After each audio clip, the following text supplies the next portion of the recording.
आपको सुनाते हैं संघ प्रमुख मोहन भागवत को। संगठित को उत्पन्न करने के लिए संपूर्ण समाज में कुछ विषय हम शताब्दी वर्ष के पश्चात ले जाएंगे। अभी 1.25 साल शुरू हुआ है, वो पूरा होगा 1925 में। उसके बाद साल भर शताब्दी वर्ष का कुछ चलेगा।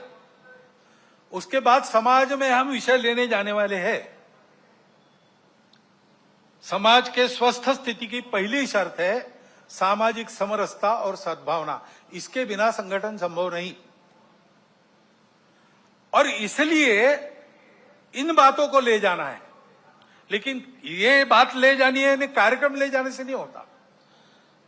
कुछ प्रतीकात्मक कार्यक्रम कर लिए तो समरसता सद्भावना नहीं आती है। व्यक्तिगत स्तर पर, पारिवारिक स्तर पर काम करना पड़ता है। समाज के सभी वर्गों में व्यक्तियों की और कुटुंबों की मित्रता होनी चाहिए। मैं जितने दायरे में घूमता हूं, फिर काम करता हूं, वहां के सब प्रकार के रहने वालों में मेरे मित्र होने चाहिए। मेरे परिवार के मित्र कुटुंब वहां सब प्रकार के रहने वालों में होने चाहिए।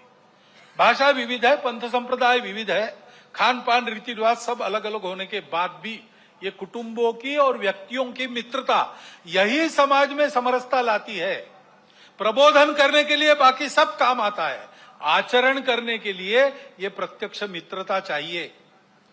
और जहां जहां लोगों को समझाना संभव है, अपनी इतनी साख है, वहां समझा के पर्व त्योहार सबके होने चाहिए। ये विषमता इतनी विचित्र हो गई कि हमने अपने संतों को, देवों को, सबको बांट लिया। वाल्मीकि जयंती वाल्मीकि बस्ती में ही क्यों हो? वाल्मीकि ने रामायण तो पूरे हिंदू समाज के लिए लिखा।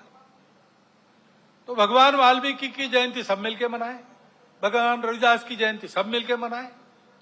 सारे पर्व त्योहार मिलके पूरा हिंदू समाज करे, सहभागी हो, बाहर से सहभागी हो, अंदर जाकर सहभागी हो। ये सहभागिता चाहिए। और समाज के श्रद्धा के या उपयोग के जो केंद्र होते हैं, मंदिर है, पानी है, स्मशान है, वो सबके लिए खुले चाहिए। ऐसा वातावरण चाहिए। ये हमको करना पड़ेगा। इसको लेकर हम समाज में जाएंगे।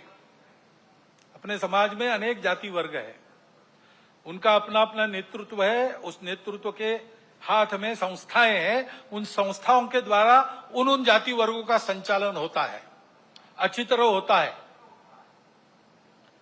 ये सब जाति वर्गों के जो मुखिया लोग हैं, वो अगर नीचे खंड स्तर तक, ब्लॉक स्तर पर एकत्रित आए और आपस में बताए कि अपने जाति के उत्थान के लिए उनको समय के हिसाब से ठीक प्रकार का प्रबोधन, क्या क्या खतरे हैं समाज जीवन में, उससे अपने आप को कैसे बचाना, इसके बारे में जानकारी, देश दुनिया में क्या चल रहा है इसकी जानकारी, ये हम अपने समाज में कैसे देते हैं। उनका जीवन अधिक उन्नत हो, अधिक संस्कार वाला हो, भौतिक दृष्टि से सुखी हो। क्या क्या कर रहे हैं, आपस में शेयर करना, बताना।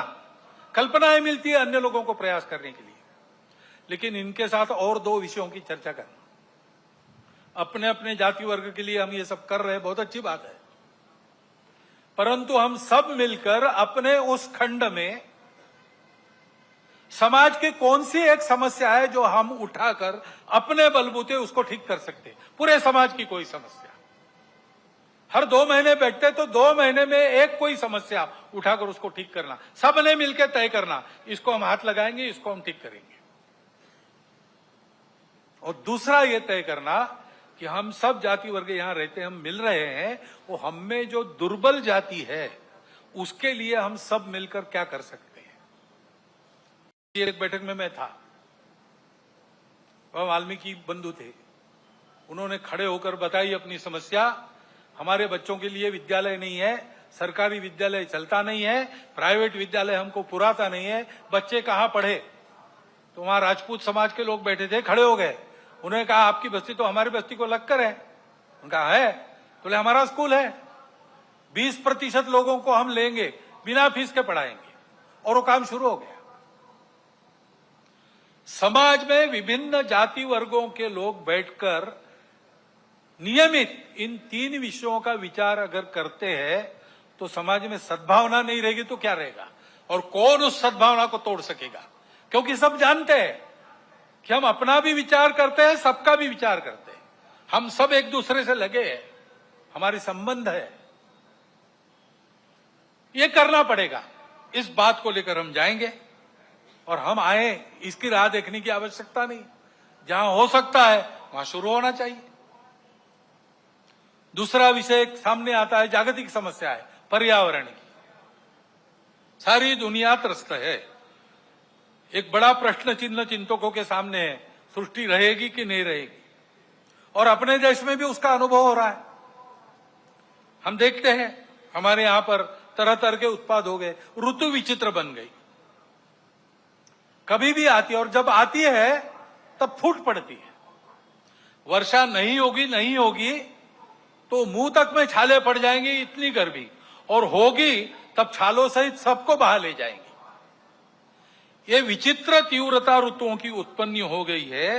ये सब होता है, इसका कारण क्या है? इसका कारण पर्यावरण के बारे में एक अधूरी दृष्टि पर चलना है। अब सारी दुनिया इसको अनुभव कर रही है और इसलिए उस दृष्टि को बदल